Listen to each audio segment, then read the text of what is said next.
Good morning. It's Mary Jadwisiak here talking to you from Holding the Hope Central in Battleground, Washington. Super excited to be here today. I just have really gotten to love doing my Friday morning videos. It kind of gives an endpoint to my week. It just helps me to focus my thoughts and to kind of be thinking about what I'm going to say all week. And so this week I'm going to talk again. You know, I always do talk about the one thing that everything's based on, which are the SAMHSA's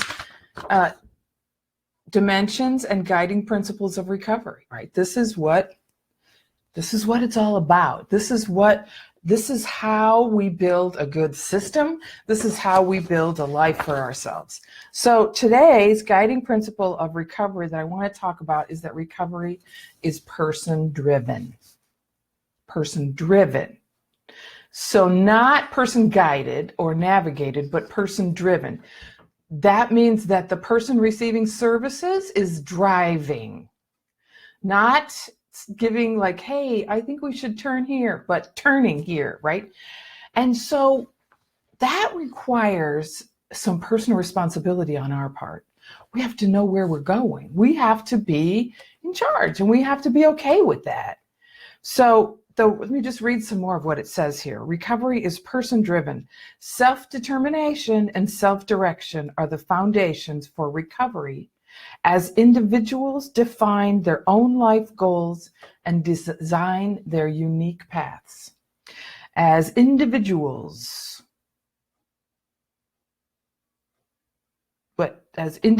define their own life goals and design their unique paths. Wow, that's a big responsibility, to define my life goals and identify my unique path. Most of my life has been spent in default, right? Just kind of get up in the morning and see what unfolds that day. So to be intentional about things in life, for me, is really scary. I've grew up kind of in survivor mode, and that's how I lived most of my life, was just in survivor mode. And then as I got older, I kind of thought, geez, I think there might be something different here. And so I remember when my son went off to Job Corps, and he decided, he set a goal for himself, and he implemented it. And I was so impressed. It wasn't just reaction and responding to something. It was setting a goal, identifying a project, and moving forward with it because he wanted a better life for himself. Sometimes we have that opportunity to do that. Sometimes we have to really find that opportunity. Sometimes we feel like life has passed us by and we have no opportunities.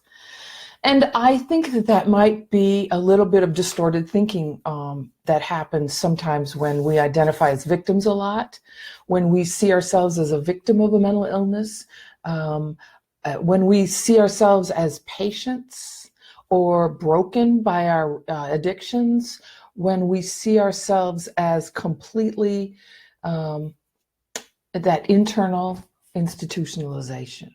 I need somebody outside of me to tell me what to do. I need a professional to tell me what to do and how to live my life. I need somebody else. I need a religion to tell me how to live my life. I need a parent to guide my every step. I need something outside of me because I don't trust my own decision making.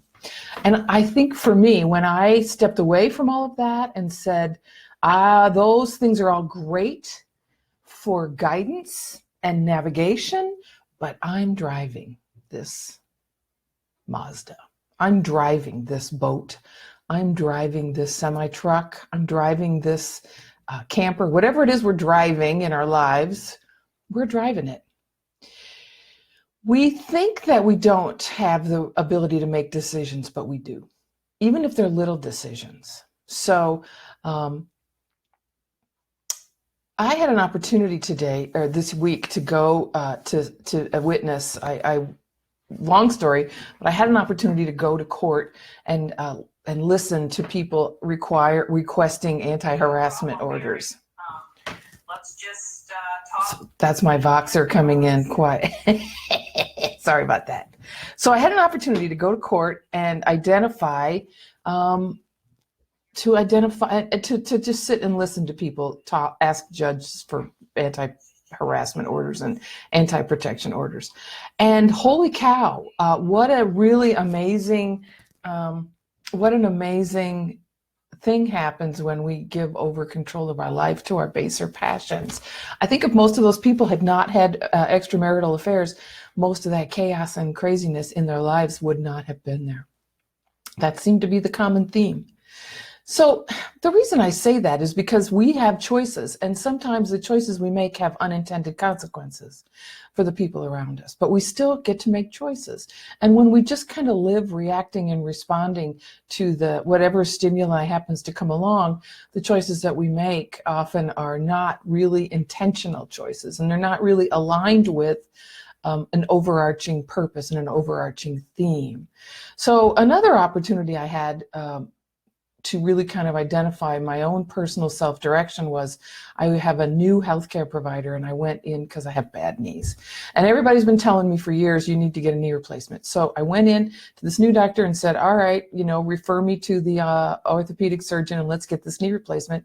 And all of a sudden, I'm getting a different message from this particular insurance carrier saying, well, let's try other stuff first, and let's do this and let's do that, and then there'll be a 6-month wait. And so I get to make a decision and say, yeah, no, thank you, right? I get to make a decision about how I'm gonna respond to that, and really advocate for myself for a different outcome and a different course of action. Do I know how it's going to turn out? Not exactly. Do I know what I'm going to do? Yes, exactly. I know exactly what I'm going to do. And that just comes from being 22 years as a healthcare advocate. And so I know how to kind of advocate for myself in the system. But it's really hard to advocate for yourself. It's really hard to step away from that internal dependence and take that responsibility. And it's really hard to say, I deserve to have good things in life, and I trust my own decision making.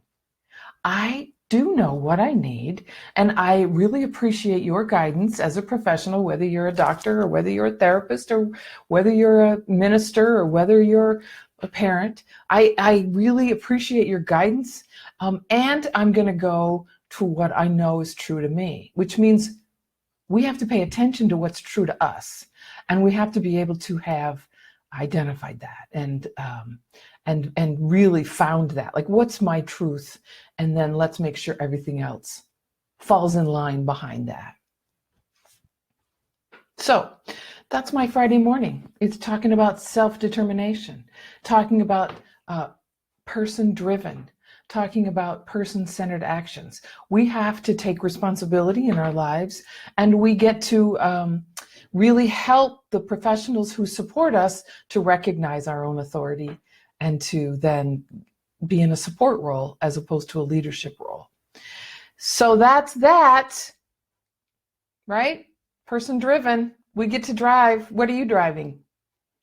I hope that you're driving yourself towards health and recovery. My name is Mary Jedwisiak, and I do training and consulting. The name of my company is Holding the Hope, and you can find out all about me at holdingthehope.com.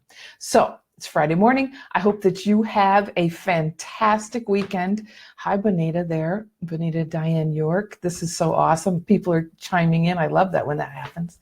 So I just am really hoping that you have a fantastic weekend and that you stay hopeful. Bye.